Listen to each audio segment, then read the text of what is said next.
Hello students, welcome to education hub.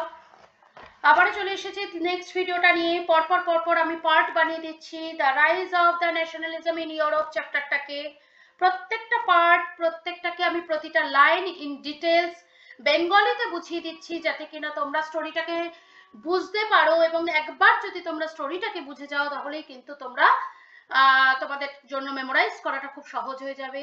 আর তোমাদের বারবারই আমি অ্যাডভাইস করব, তোমরা যে পয়েন্টস গুলো করছো সেগুলো খাতায় নোট ডাউন করো এবং হেডিং করে নিয়ে কোশ্চেনটা মাথায় বানিয়ে নিয়ে তারপর পয়েন্টস গুলো করবে।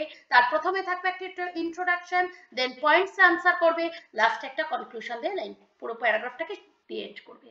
ঠিক আছে, চলো আর দেরি না করে পরের যে প্যারাগ্রাফটা আছে সেটা আমরা শুরু করে নিই। এই যে প্যারাগ্রাফটা তোমরা দেখছো, এটা কিন্তু মিডল ক্লাস নিয়ে প্যারাগ্রাফটা করা হয়েছে। মিডল ক্লাস, এই যে পুরো প্যারাগ্রাফটা, এই প্যারাগ্রাফটা কিন্তু ভালো করে খেয়াল করো, এটা শুধুমাত্র মিডল ক্লাসদের নিয়েই বলা হয়েছে, যেটা তোমরা হেডিং এ দেখেছো। ঠিক আছে, চলো আমি হাইলাইটার দিয়ে একটু লিখে দিলাম।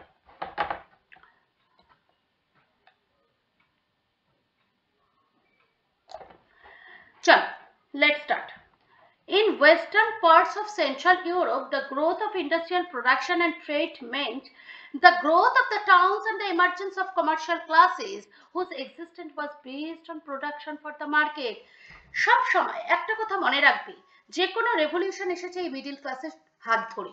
কারণ কেন, তার পিছনে একটা কারণ আছে। কারণ এই মিডল ক্লাসটাই ছিল বেসিক্যালি একটু এডুকেটেড কাইন্ড অফ পিপল। ঠিক আছে, এবং এরা সবসময় বেসিক্যালি এদের মধ্যে থাকতো ট্রেডার্সরা, বিজনেসম্যান, হ্যাঁ, সেলসম্যান, এই যে যারা বিক্রি বাট্টা বাণিজ্য ব্যবসা বাণিজ্যের মধ্যে এঙ্গেজ থাকতো, মার্কেট বুঝতো, এরাই আর কি। তারা বিভিন্ন জায়গায় গিয়ে ব্যবসার জন্য বিভিন্ন জায়গায় গিল্ড তৈরি করতো, টাউনগুলোকে তৈরি করতো, এবং সবাই সেই কারখানাকে কেন্দ্র করে তৈরি করতো। যখন কিনা ইন্ডাস্ট্রিয়ালাইজেশন হতে শুরু করলো, তখনই কিন্তু এই মিডল ক্লাসের তৈরি।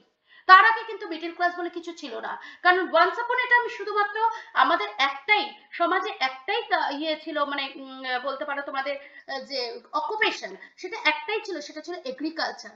দেয়ার ওয়্যার নো ওয়ান আদার প্রফেশন বা আদার স্কোপ ফর এমপ্লয়মেন্ট বা ফর দ্য ইনকাম। ওদের একটা সময় ছিল শুধুমাত্রই এগ্রিকালচার। সেই সময় কিন্তু কোনো রকম ব্যবসা বাণিজ্য, টাউন সিটিজ কিছুই ছিল না। যখন ইন্ডাস্ট্রিয়ালাইজেশন হতে শুরু করে আর ইউরোপে ফার্স্ট ইন্ডাস্ট্রিয়ালাইজেশন আসে যখন, ঠিক তারপরেই যে ক্লাসটা তৈরি হয় সেটাই থাকবে মিডল ক্লাস। তো এখানে সেটাই বলেছে যে ওদের সাথে সাথে ইন্ডাস্ট্রিয়াল প্রোডাকশন যখন থেকে শুরু করলো বা ট্রেড যখন হলো, তখনই কিন্তু কিসের ইমার্জেন্সি এলো, কমার্শিয়াল ক্লাস। কমার্শিয়াল ক্লাস বলতে বোঝানো হয় যত ব্যবসায়ী, যত বিজনেসম্যান। ঠিক আছে, এবার এখানে যদি বলো যে তোমরা কোন পয়েন্টটাকে হাইলাইট করবে, তাহলে সবার প্রথম যদি নিতে চাও একটু ছোট করে নেওয়া যেতে পারে, কারণ এইটার কোশ্চেনটা খুব একটা বেশি দেখা যায় না। দেখ, তো তিনটে পয়েন্টের উপর তোমরা দাঁড় করাতে পারো। Industrialization began in England in the second half of the 18th century, but in France and parts of the German states it occurred only during the 19th century, মানে একটু দেরিতে এসেছিল। ঠিক আছে, 18th সেঞ্চুরিতে হয়নি, ইউরোপে সব জায়গায় হলেও ফ্রান্স বা জার্মানিতে এসেছিল 19th সেঞ্চুরিতে। In its wake, new social group, এই যে পয়েন্টগুলো আমি দিচ্ছি, যেটা কালার করছি, সেই পয়েন্টগুলোকেই তোমরা লিখে নাও। In its wake, new social groups came into being, a working class population and middle class made up of industrialists, businessmen, professionals, etc. মানে এই যে পয়েন্ট দুটো বললাম, এটাই হচ্ছে সবচেয়ে important point for middle class. ঠিক আছে, থার্ড পয়েন্টটা তোমরা দেবে এখানে, in Central and Eastern Europe these groups were smaller in number, এরা ছিল সংখ্যায় কম, till late 19th century it was among the, এখানে লাস্ট পয়েন্ট করবে তোমরা এটাকে দিয়ে, যে it was among the educated literal middle classes that ideas of national unity following the abolition of the aristocracy privileges gained popularity. এটা মারাত্মক important একটা point. তাহলে এটাতে কি বুঝিয়েছে, যে এরা যেহেতু এডুকেটেড ছিল, যেহেতু এদের মধ্যে একটু সেই অ্যাওয়ারনেসটা ছিল, that's why they wanted a revolution, that's why they wanted a change in society.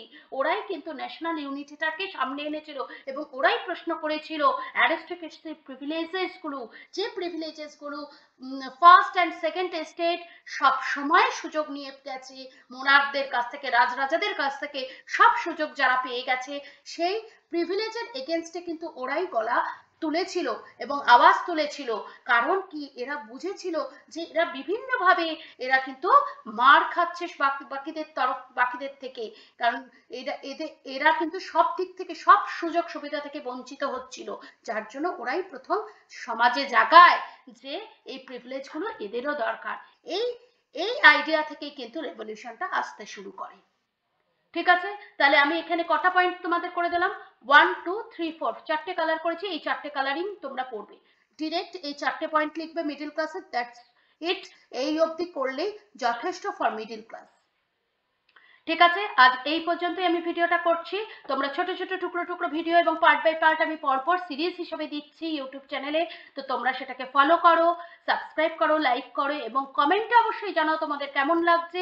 যদি ভালো লাগে বা যদি কোনো কোশ্চেন থাকে অবশ্যই করবে, আমি তাহলে কিন্তু তার উত্তর দিতে খুব খুশি হব এবং তোমাদের সবসময় তোমাদের সাথে আমি থাকতে চাই। তো এই বলেই আমি শেষ করছি। Thank you very much.